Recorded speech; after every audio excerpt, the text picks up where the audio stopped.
Okay. Yikes. Okay, cool. Countdown to the end. Incredible. Just awesome. I'm sure you're as ready for summer as I am. Not as ready as my business calc students, as I was talking about. They seem really ready for it. So I do not have those face portraits you turned in graded yet. They're taking a little while, but I do have the solutions posted. Might be worth your while to read through those. I will say no more. Before the end of the week, probably. Wednesday, we are not meeting in here. I will be in front of the Student Center being a different kind of spaz than I am in here, but I'll have a big thing of chalk. I've got like fresh chalk on the way. It's coming today from Amazon. Big box of awesome colors. I'm very excited about it because the math stuff is kind of cheap and garbagey. So I put out some bucks to make sure we had good chalk. I want to do a little mini lecture, so I will do like a very short video because we're not having class that day, but I still want to convey some things. So I'll post a little mini lecture, probably by Thursday, that I would like you to watch before Monday. Next Monday will be our last day of lecture. It's the last day I'm going to give myself to talk about anything. And if I haven't talked about it, it's not on the final. And then I will release the final on Wednesday. So when you come to class, I will hand you out the final. We can get started on it together. It'll be a take-home thing. It's not in class. Get to take it home. And then I'll set up office hours for finals week and we can chat. You'll be here on Wednesday, right? Cool, awesome. So any questions about any of that stuff that I've mentioned so far? No?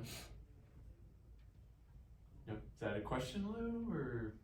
That's a Okay, well you let me know if you figure out a question. There is the current web work. I think that'll be the last web work that counts for credit. I will be putting up some other stuff that you should do anyway. Maybe it'll be like extra credit or something like that. But I will, this is probably the last thing for credit. I think that's right? This week is the last week to do things for credit. Isn't that how it works in other classes? Kind of? Like it's supposed to, next week is supposed to be reading week, where there's no homework. Is that not true? Okay. I mean, I'll be giving you a final to do next week, so I feel like you've got enough to do. I don't feel like I'm letting you off easy. So I think that's about it.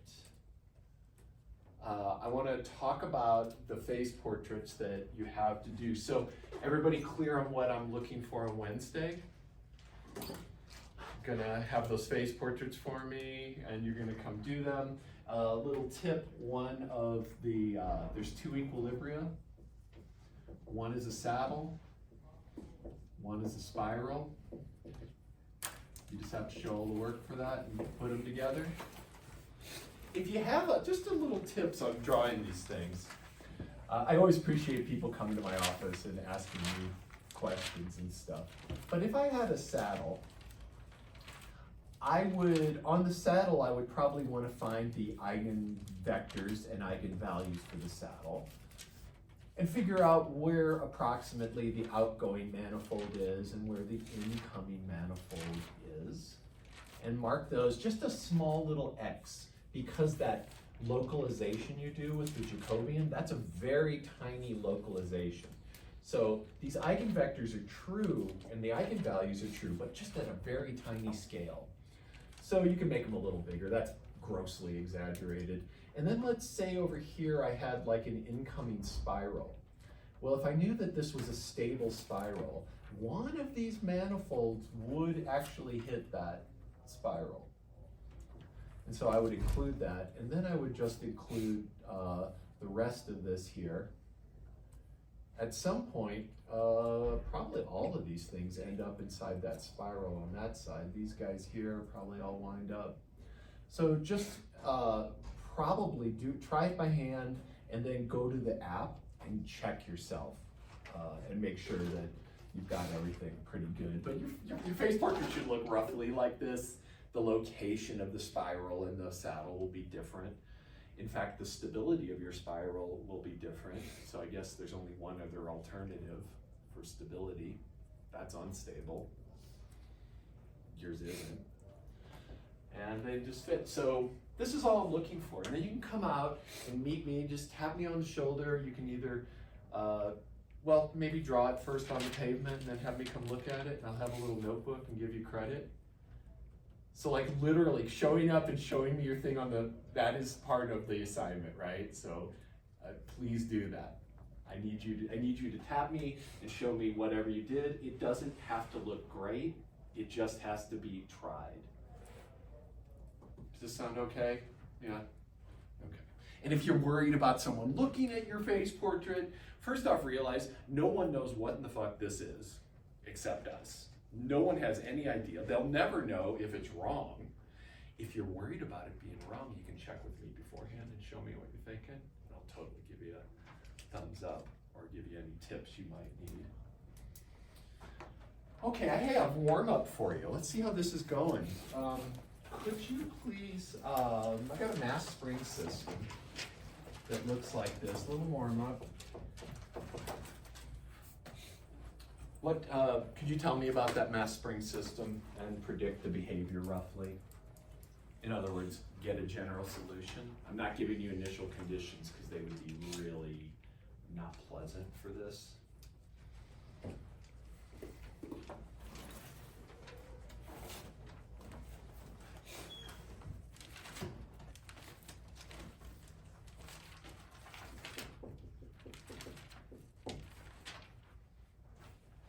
This is a good warm-up. Yep, and if notes need to flip, flip them notes.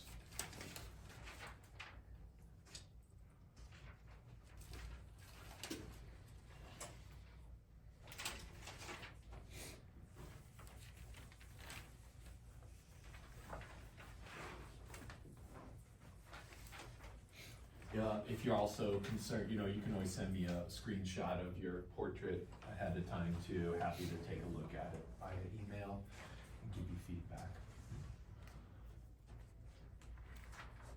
And I'll try to have those other ones out there for you, the ones that I need to get graded, finish grading.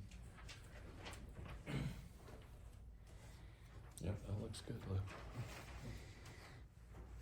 What would the behavior look like? I'll give you a couple initial conditions, but you don't need to solve for them explicitly. Don't worry about solving for C1 and C2 because that'll be a pain, but you can maybe make a better sketch if you knew what the initial conditions were.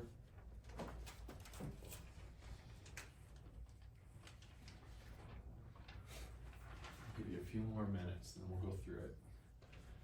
Once you know how to do this, it's fast. It's a fast process. Think characteristic polynomial. That's the first thing you want. What are the roots of the characteristic polynomial? And then we have different cases to worry about, or at least to be aware of.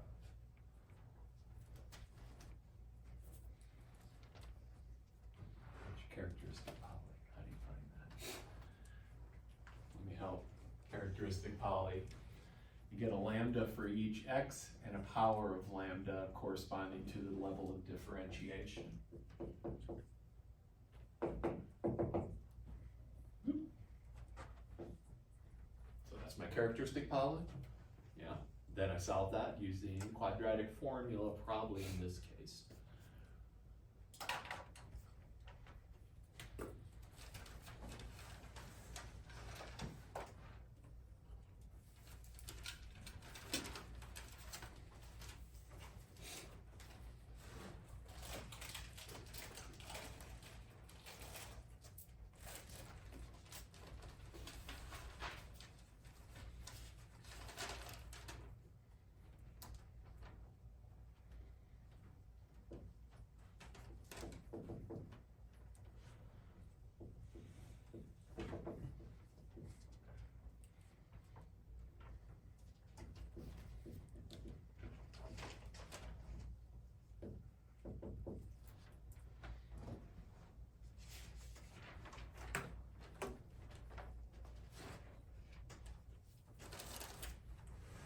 good. That's good. Yeah. So what are we gonna? So how did you solve? How'd you get those roots? What were you doing there? Oh well, I mean that's what that says, not necessarily. Oh no, I agree with that. Yeah. But those roots, I don't know that I agree with on that one. Oh, this one. Yeah, on Oh. that second line. Yeah, Okay. yeah. I would use the quadratic formula because Just to find the roots for now. definitely, because that's going to lead you astray. I think if I'm interpreting what you had written there, right, Tracy? I Okay. think.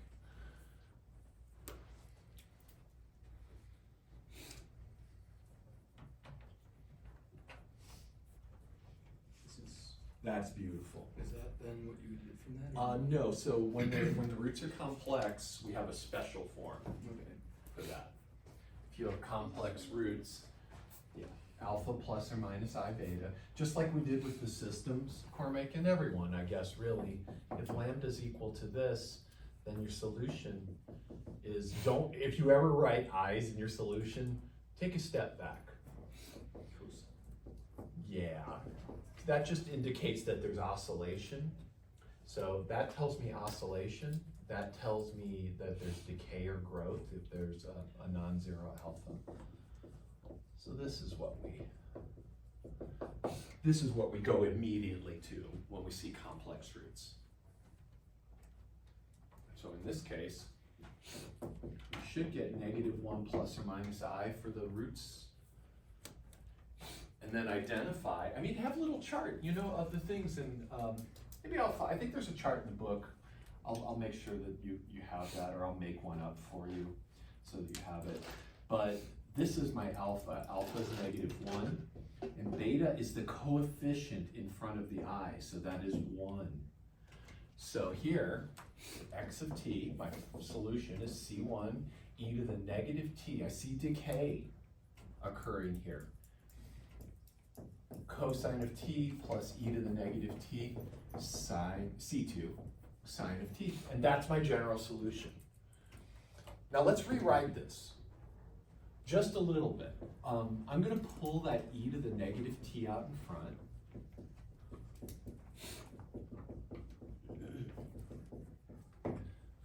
And what I see here is something that I could put into that compact form. Remember the compact form I showed you with the C1 over C2 and all that stuff? I could rewrite this as a pure just sine with a phase shift. So given a little work, I could rewrite this as a sine of t minus some phase shift. And I have to figure that out with arctangents and stuff. But then I've got this e to the -t out in front. So what is this thing going to look like? Well, it's a sine curve governed by what we call an envelope.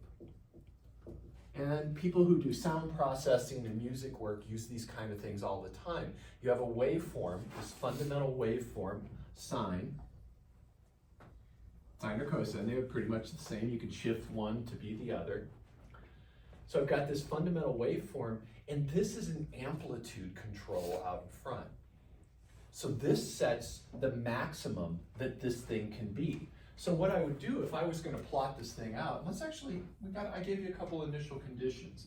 So I know that x at 0 is 1, and my initial velocity is 0. So that's my tangent line. So initially, I've got like a horizontal tangent here. So we have a horizontal tangent.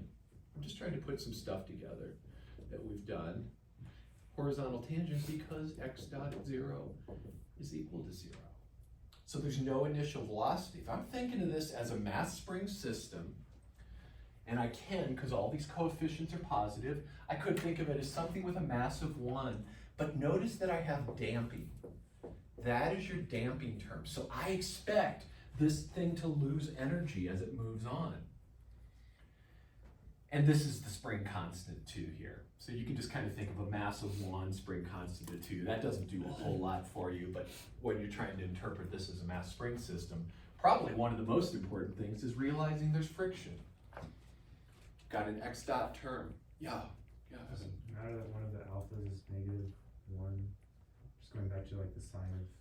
Yes, back here. Yeah. Yeah, in fact, if this shows up in a mass spring system anyway, it'll always be negative. Well, Yeah, it'll always be negative because it comes from damping. So this is the part here. This alpha goes on the E, and that's the part that controls decay. Are you seeing something else? Because you're looking sorry, at... I'm at the beta. Isn't one of the betas -1? So when we did this derivation, and I didn't quite work through this one, but it was like the one that I did for systems, the i's get hidden. And the plus and minus gets hidden inside these coefficients. Right. So it ends up just being, the beta appears in both locations identically. So once I know, if beta had turned out to be 2, this would have been cos 2t, and this would have been sine of 2t. Does that sound okay?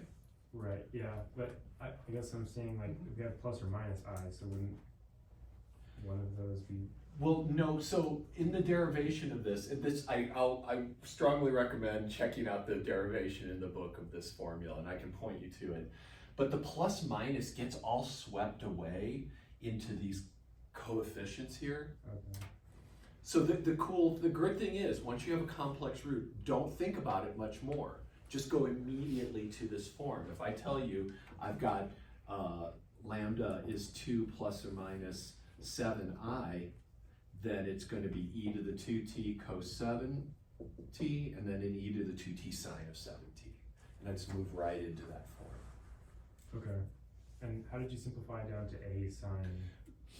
So this is what I did in class last Wednesday. This was with that phi was the arctangent of the C1 over the C2, that whole deal. I'm not gonna make you do that right now. I might do it on the final, but I'll help you with some more tips on how to do that. But just know that if you have a linear combination of cosines and sines, you can always rewrite them as a single function. Let me explain why that is really quick, because maybe that's not obvious. If you think about, go back to your trig that you learned a billion years ago and remembered to more or less degrees. But you have these sum of angles formulas, like this. You know what I'm talking about? Where if you have the sine of an alpha plus a beta, you can break that into this, like this. Does that look vaguely familiar? I hope it looks vaguely familiar. It doesn't have to look like something you could work with. But what we're doing is we're moving backwards here. Notice how I've got a cosine of this delta and a sine of this delta. If this is the constant, if that's this guy right here, the negative phi, then that's just going to be a constant itself. So that'll be a constant, that'll be a constant, and this would just be the beta t here. And what we do is we actually move backwards here, Evan, so we're kind of moving from this side over to here using that trig identity in the end. And that's how you can do it. So I'm glad you asked, because I think that might help a little. So here's where we start. We have no initial thrust on this thing, so we're just literally pulling the mass down by 1 unit and releasing it, stepping away. No force up, no force down, and watching what happens. Since there is decay on this, I've got e to the negative alpha t is kind of creating an envelope, like I was saying. So this is like e to the negative t here, and then e, the other side of it, this is negative e to the negative t. But it basically forces my sinusoidal part to live inside here, like this. And then it dies out.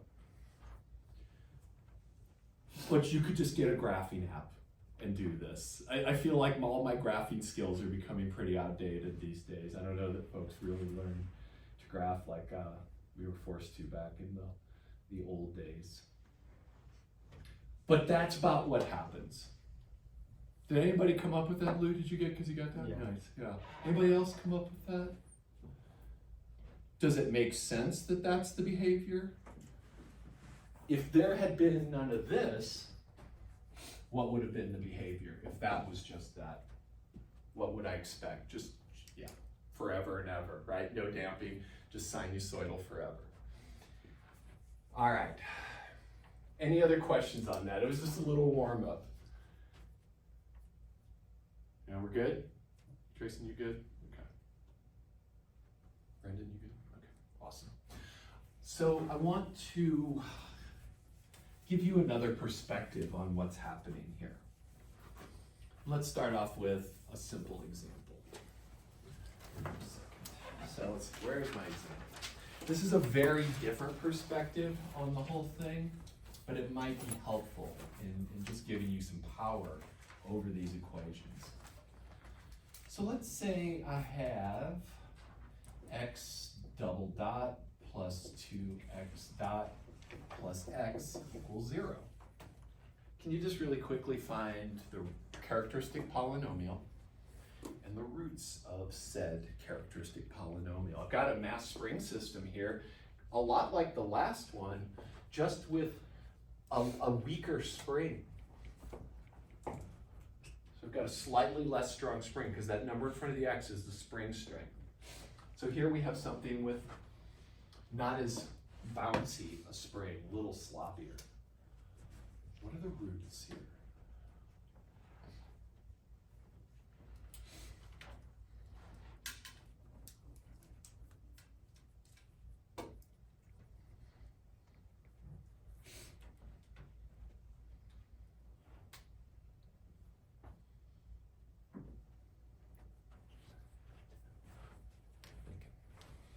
Yeah. Yeah. Yeah. Twice, right? Yeah. Yeah. So yeah. Looking good. We're getting a repeated root. Awesome. Yes. So we work this through. Each power of each level of differentiation gets a power of lambda. We get that characteristic poly. We could use the quadratic formula or just see that it factors pretty nicely like that. And if you can factor these, I'm going to rig them so they can be factored if possible. So keep an eye out for nice factorizations. This says lambda is -1 twice. Right? We have a root of multiplicity 2, but it's the same. So when I come down to do my solutions, what's one of my solutions to that differential equation? What's just one of the solutions? I'm going to write x of t equals some constant times what? E to the negative t. E to the negative t. If you've got two real roots, so if you've got real roots, lambda 1 and lambda 2, then you've got two solutions, e to the lambda 1t and e to the lambda 2t. Those are your solutions. So this is for real roots. And in fact, this is going to be for distinct real roots. Those two are not the same. But these two are the same. So do I want to like just go, that seems kind of silly, because that's the same thing, right? I might as well just have two C1s. So what am I going to do here? Because I should have two solutions. So I'm going to show you what to do, and I want to recommend you maybe check out the book again. I see how well that's going. I don't think that goes very well when I tell folks to read the book, so maybe I'll put up a video about this, or I'll put it in my mini lecture. But I want to view that thing very differently than we viewed it all semester. So what I want to do is think about this as an equation, and I'm solving this equation, where I've got some thing of x equals 0. And what is this thing here?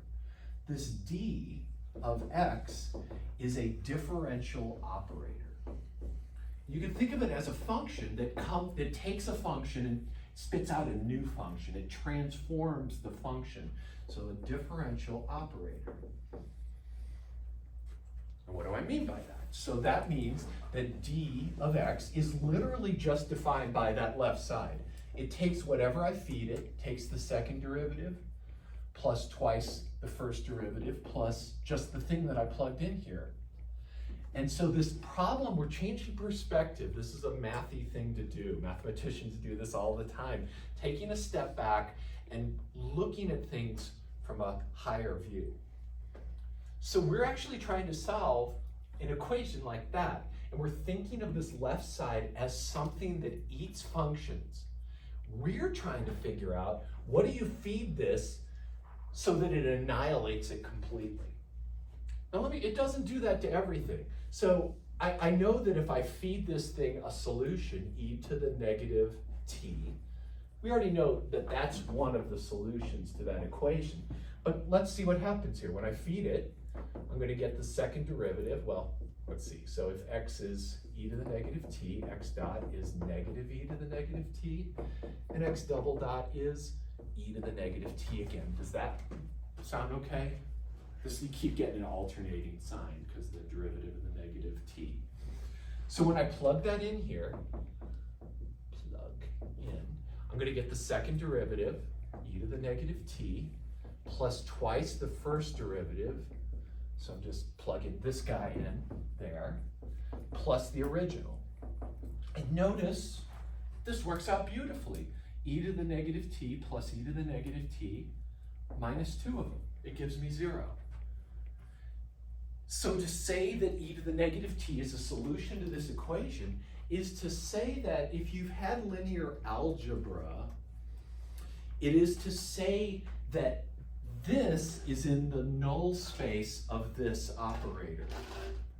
It is part of the kernel of this operator, if you know those words, if you had linear algebra. Turns out that D acts just like any matrix that you could have. It's a linear operator, in fact. So let's actually add that. It is linear. And what do I mean by linear? Well, that means that if I take an x plus a y and I feed them in, I just get out the same thing as if I fed them in first and then added the results. Or if I put a constant in front of the thing that I'm going to feed in, I could have just done that at the end. This is linearity. So we're working with a linear differential operator, and the solution to this equation is just finding things in the null space. In other words, things that are annihilated by this operator. Now, like I said, we know that if we feed in e to the negative t, it's going to die because that's the solution to that. It's the same thing. But what if I feed in something else, like say a t? How about a t squared? Let's feed that in.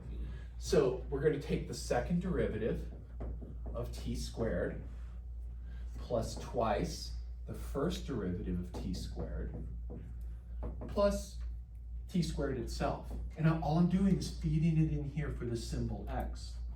And I work this through. Let's work backwards because it'll be easier. T squared just copies down. Derivative of t squared is 2t. So I get a 4t squared. And the second derivative of this would just be 2, I think. So that's just 2, like that. So when I feed in t squared, I get out another polynomial. I got too many pluses there. I get out another polynomial. That means it's not a solution to this equation. But t squared would be a solution to this equation. Wow.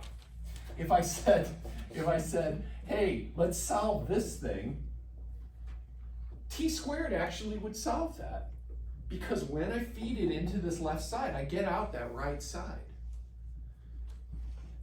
We're not used to seeing this kind of thing. This is called non-homogeneous. So that's what I kind of want to lead us into a little bit, but not quite yet. That's what the mini lecture will be about. So why am I telling you this? Well, I know that if d of x is this guy here, and then I know that that is 0, because that is a solution to this equation, d of x equals 0. So i.e. where this, and This implies e to the negative t is a solution.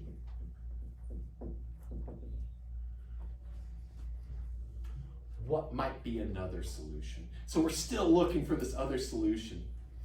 So when you have repeated roots, it means this thing, this d, is super hungry for that root.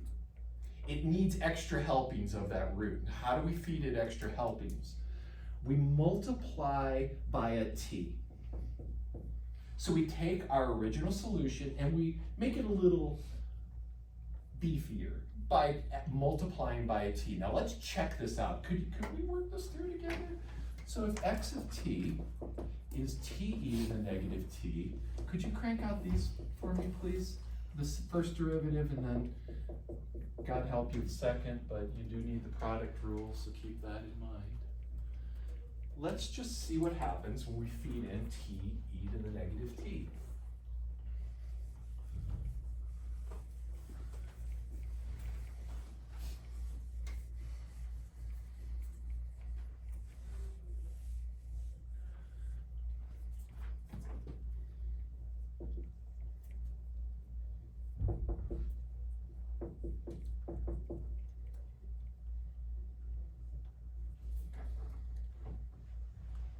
You could do grouping along the way, but I'm not sure it would pay off too much.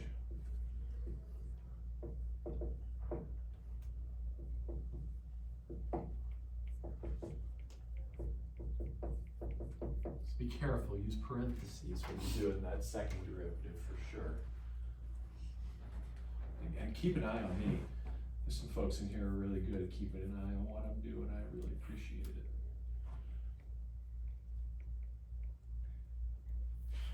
And if you're just looking at what I'm doing, that's cool, but make sure you get it. And if you don't, let's talk.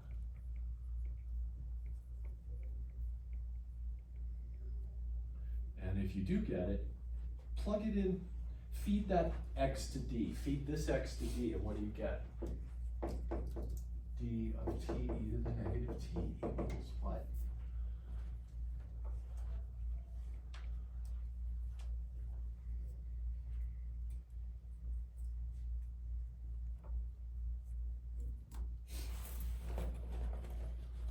I'm not going to simplify this guy. This is kind of atrocious looking here.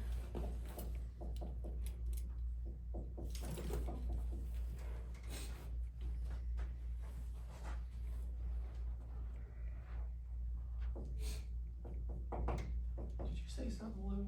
I said, Okay, okay. I heard sound waves coming from your direction. That's a good sound. Potentially.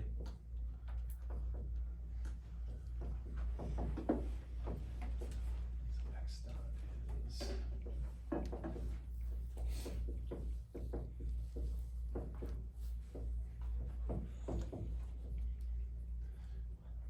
x, just t e to the negative t. Does this look good? What do we get? Zero. It's looking like 0. 0. We should get a 0 out again. Which means that's also a solution to the original problem. If I let x of t be e to the negative t, that works. But also, because it's so dang hungry for e to the negative t, it can eat that one as well. So here's the lesson. If I have a repeated root, my first solution is the normal one that I would expect. And then the second one is just that multiplied by t. And here, so let me put this, so t e to the negative t is a solution to d of x equals 0. And now we have two solutions, and they're totally different things. So our final solution is a linear combination of these two. So it's going to be c1 e to the negative t plus c2 t e to the negative t. And that's our solution here. So I'd like to have you just practice this really quickly, if you wouldn't mind. I've got a new mass spring system. it's got damping. And this will only happen if you have damping. You don't have to worry about it otherwise. And then it's got the spring that's that strong, mass of 1, friction constant of 4, spring constant of 4. That's my general solution. And once you get good at translating these into that polynomial, you might be able to just do this in your head. Yeah, oh, Evan, yes, sir. For the differential operator, when you need to like beef it up, will it always just be t, or will you might need to put like 2t or? Oh, that's a great question. For us, if the order of the equation gets a little higher, so for each repetition, you tack on another t. Okay. So if I had lambda was -1 3 times, then I would have e to the negative t, t squared, t e to the negative t, and also t squared e to the negative t. So it gets a power of t for each repetition. Okay. And That's a great the question. Operator always for an exponential function? Yes, it will be for us. We're not going to get into the hairy theory where I have complex roots that are repeated, but the same idea would go there. If I had a cosine of 2t and a sine of 2t, and I had plus or minus 2i as my roots, then, and I had that twice, then I would also have t cosine of 2t and t sine of 2t. But so the idea is the same, but we won't get there. So what do we got here? Lambda squared plus 4 lambda plus 4 is zip. So lambda plus 2 quantity squared equals 0. Lambda is -2, -2. Yes, Lou. Oh, I thought you said something. Did you say, you make a sound? You did make a sound, okay. Keeping an ear out. So my solution, one of my solutions is e to the -2t, and the other is te to the -2t. That differential operator on the left will kill both of these. If I added t squared, it would have something come out. There would be something that passed out the right side. It couldn't consume all that. But this now is my general solution. Well, I like Devin's question. I want to show you how awesomely easy this can be, because we're only going to really focus on second order equations. But what if I did give you a third order?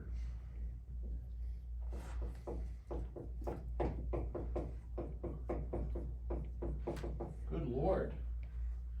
All the stuff we're learning works exactly the same for any order of linear differential equation with constant coefficients. So I get my characteristic polynomial, and I know this one pretty well, so that's why I can just rip this out like this. If you factor this, does anybody know the factorization of this? Isn't it lambda plus 1 to the 3rd? It sure is. Are you using Pascal's triangle? Because that's Yeah. nice. Good stuff. So you could factor that like that. And in fact, what I did was I started with this and then do Pascal's triangle and just kind of cranked that out and then translated that into this to create the problem. So here we get lambda equals -1, -1, -1. So my solution to that equation is C1 e to the -t, C2t e to the -t, that's for the second repetition, and then C3t squared e to the -t. Amazing. That is like quite amazing, right? Like there's very little, like I'm not computing anything. All the work was done long ago. Let me do one more. So let me do one more. I like Devin's question so much that I've got to show you how this works. So let's say I had the fourth derivative of x plus twice the second derivative of x plus x equals 0. And I'm interested in solving that thing. Now that's fun. Got a fourth order thing here, so I've got lambda to the fourth plus no lambda cubed plus 2 lambda squared plus 1 equals 0. I could notice, perhaps, that that is this on the left. Do you see that? FOIL this guy out, you get that. So this lambda squared plus 1 equals 0 gives me plus or minus I. But since it's multiplicity 2, I've got another pair of them. Let me stop there. Is that making sense? Yeah? So look, I can just crank out the solution. It's going to be x equals c1 cos t, c2 sine t, c3 t cosine of t, c4 t sine of t. Good to go.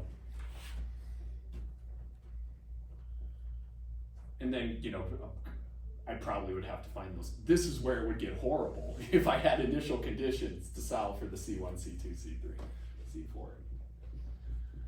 But you have the power. Let's do one more. Okay, let me do a little secret word here. Hold on. It's like thinking of the Three Stooges. How Curly would sing. That's probably also just a really old person thing. Hold on. Oh shit, I'll just show you what I'm doing. Why am I being so dumb and secret about this? So I'm multiplying out lambda plus 1, lambda plus 2, lambda plus 3. And so here I'm actually doing the long multiplication, which started to get cumbersome. But here I just took 3 times each one of those, and I got that. Now I'm going to take lambda times each one of those, and then lambda cubed. And then I'm going to add, so very sidewaysy. So now, there, we just made a problem, and we actually know the solution to it. So if I said solve x triple dot plus 6x double dot plus 11x dot plus 6x equals 0, you could do it. You would just get the characteristic polynomial, which is this, and then you would factor it. So you go, okay, that's lambda cubed plus 6 lambda squared, 11 lambda plus 6 equals 0. You would factor it eventually, somehow. I'm not going to go into that. And then you grab your roots.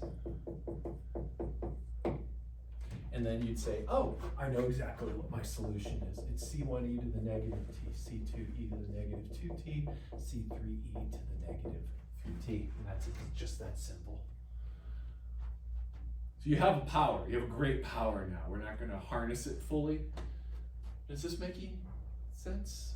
That we could expand everything we've talked about. Ooh, what would happen if the factorization had these in it, had that in it? Then I'd have 6 terms. Each one would get a double. You'd have this, and then a t version, this, and then a t version, this, and then a t version. Would you have 6 constants then? You would have 6 freaking constants. Yeah. Back in the day when I taught this, when I taught this a long time ago, I made people do that. And factor by hand on top of it. It's just like the times have changed for probably the better. I really kind of dig factoring, and there's all sorts of fun ways to do it, but you know, it's not, we got computers now to do, well, frankly, we have computers to do most everything we do. But it's good to understand in case so you can know what's coming out. And maybe you can write some code one day. Okay, so let's see, what time is it?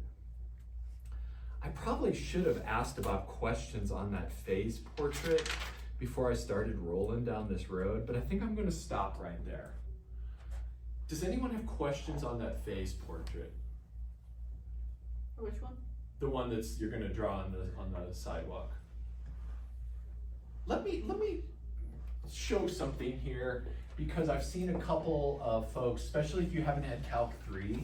Oh God, no, only one dot. Let's say that I have this.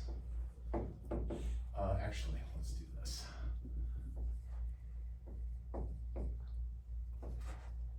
Whatever. And then this one is 3x minus 2y. When you go to do your Jacobi, I've seen multiple folks doing this wrong today, so it's really important that we talk about it. The Jacobian is going to be the derivative of this thing with this is going to be the top row, this is the second row. Derivative of this with respect to x is what? What's the derivative of that with respect to x? 0. It's 0. Why is that, Luke? Could you say it maybe in your own language so that... I guess when I think about it, if I'm taking the derivative with respect to x, if I don't see x, that's just a constant, and you just don't know what it would be if you're plugging in values into it. Exactly. So when I differentiate this with respect to x, it has no x in it, so it's not changing with respect to x at all. So I expect the derivative to be 0. Your derivative is an indicator of change. But when I do it with respect to y, now I see y's. Now back in Calc 1, that's 6y squared, and then constants go to 0. So that's my top row. My bottom row, this is the one people were messing up, so let's make sure we get this. When I do the derivative of this thing with respect to x, this is just a constant. So it's very, if I had just had this and I said find the derivative with respect to x, you would hopefully say 3. And that's going to be the derivative with respect to x of this thing, because this is not moving. So I'd have a 3 there. And then when I do the derivative with respect to y, I might as well have this. This goes to 0, and this just goes to -2. So just be really careful on that when you do that. And then you're going to use, let me just finish this up really quick. When I find my equilibria, and I set these equal to 0, and I'm looking for simultaneous solutions, the top one gives me all the y info I need. I kind of wish I'm going to make him a little more like what you've got. Because I'm going to get 2 solutions out of the top. I'm going to get y squared equals 1/2, so y equals plus or minus root 1/2. Now that's going to give me 2 points. And to find the x coordinates, I can use the second one, right? So this second equation says 3x is equal to twice y. In other words, x is 2/3 y. Yours is a little simpler than this, which is nice. I think you've got a plus, you've got like x plus y, so you've got a slightly different relationship. So when y equals that, x will equal 2/3 of that. And I just crank that out. When y equals the negative, x will equal -2/3 of that, or excuse me, 2/3 of that, so just -2/3. 2. Just to make sure everybody's on the page for it, right page. How are we feeling? How's the web work going? I know a couple folks are almost done. We okay? Yeah? I'm feeling like we've got a little bit of time here, so I'm gonna kind of start something just where we're going with all this. I want to talk, I'll just introduce this at the time. So far, we've been dealing with this stuff. I don't know if I used mu for that coefficient there before, but I'm going to use it now. We've been doing this, and we've had initial conditions. This is homogeneous. We are next going to do non-homogeneous. So let's just think about this a little bit. I've got some function on the right. This can be thought of as external forcing on your system. Let's refresh. What does that even mean? That means I've got this mass spring system on the left. Here's M, my mass. And this spring has some spring constant K. The larger K is, the more force it takes to stretch it a certain amount. And then I've got maybe some damping. And that damping is this thing's in the damping pot or something like that. It's in some fluid perhaps. So this is the mu x dot part. That's the mu, is how viscous that medium is.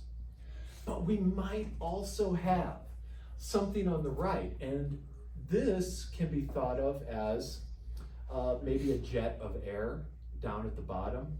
So I've got some kind of force that's acting on the system.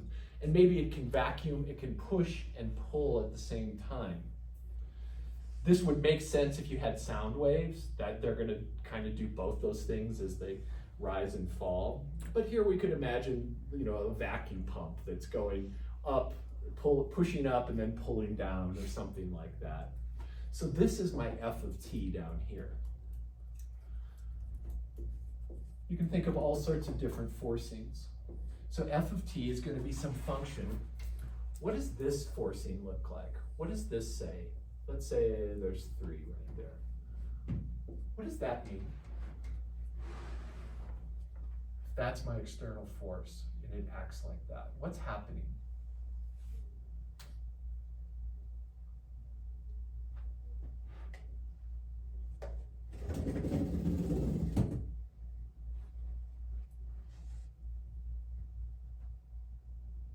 Yeah. Is it adding, like, there's like a constant push of 3, whatever your units would be? Exactly. So this is, the air pump is on at a constant rate, and it's just pushing upward with a force of 3 newtons or foot-pounds or whatever units you're using. So this would be constant force. Constant force. And actually, this force is actually acting downward, right? Because 3 is extension. So this is constant force downward. Because again, this represents extension when I'm positive up here and compression when I'm negative. What about a force like this? Somebody else help me with that. What's that force doing? Increasing constantly. Increasing, so I just keep cranking it up. It's just a louder and louder, stronger and stronger force. It never shuts down. And then what about a force like this?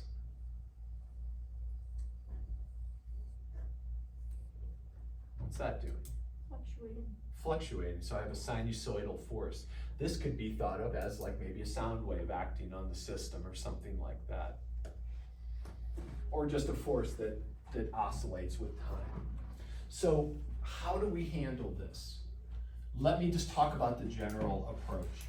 How to solve. Step 1 is we first solve the homogeneous problem. So you pretend there's no F of t and you're really happy because that's lovely work. Solve the homogeneous problem. And that's going to look like this, just mx double dot plus mu x plus mu x dot plus kx equals 0.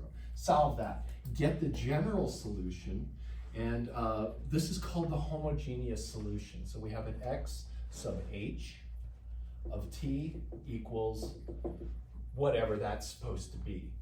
This is your homogeneous solution. Or your homogeneous component to your final solution. And we're going to do that with characteristic polynomials. We're going to get the roots. We're going to if they're complex, we're going to have cosines and sines. If they're not complex, it's e to the various powers. If it's repeated, a t pops in. You got it all at the palm of your hand.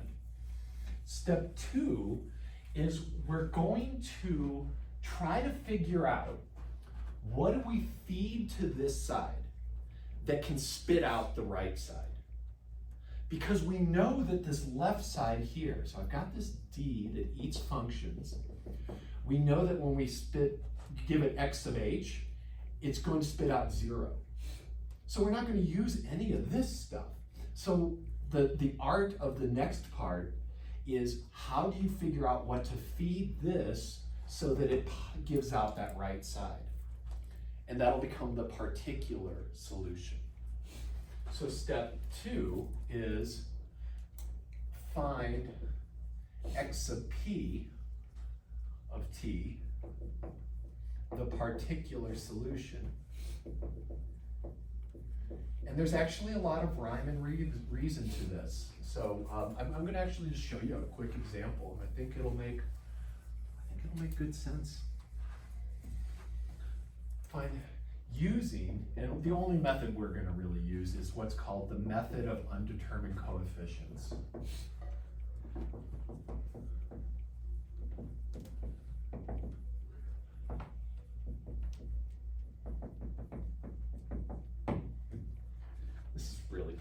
last thing we're gonna do in here. Any heftiness. So, how to do this? Part A is make a smart guess as to the form of XP. Now, what do I mean by smart guess? Well, if I feed X, if I feed this thing a polynomial, what happens to polynomials when you differentiate them? What happens to polynomials when you take their derivative? You get something new? Kind of, but is it still a polynomial?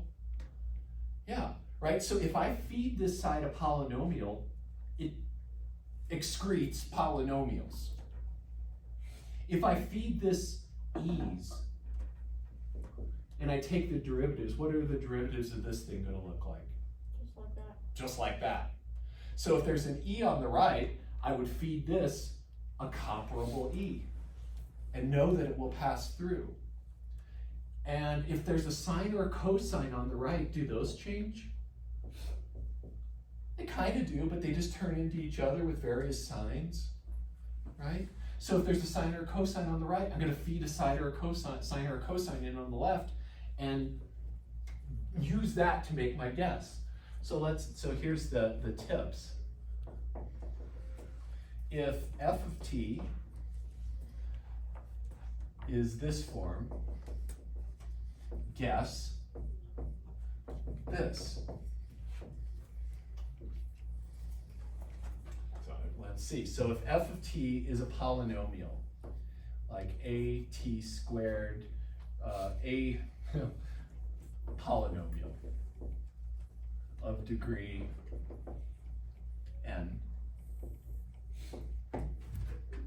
Over here, I'm going to guess a polynomial of degree n. So x of t is going to equal a x to the n plus b x to the n minus 1. And I don't know, this is what I'm going to figure out, what these coefficients are. And I go all the way down to the constant term. If this thing on the right, that non-homogeneous part, is an e to the at, then x, let's make that x sub p. X sub p of t is probably some multiple of that. I don't know what the number is in front, but I'm going to find it. And if the thing on the right is a sine of beta t, or a cosine of beta t, or some combination of those, I'm going to guess xp of t is just like them.